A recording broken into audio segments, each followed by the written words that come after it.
Hi, I'm Ola and I'm here today with Claire, who is the expert nutritionist at Ella's Kitchen, also here with Dream, and we'll be talking about drop-in milk feeds.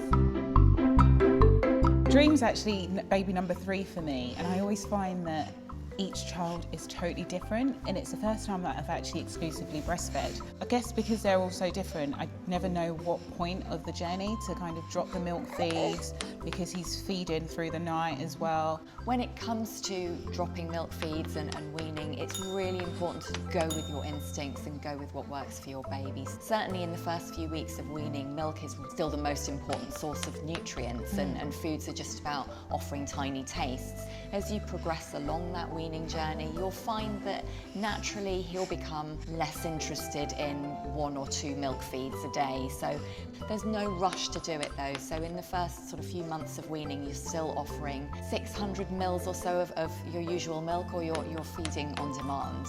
But you'll find that the feed that he starts to take less of will naturally become the one that you drop when you feel ready. But there's no hard and fast rules.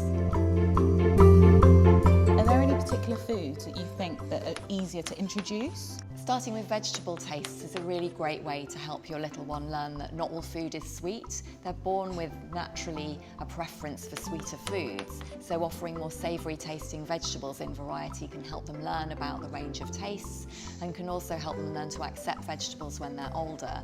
So a range of single vegetable tastes is a great way to get your little one off to a good start in weaning.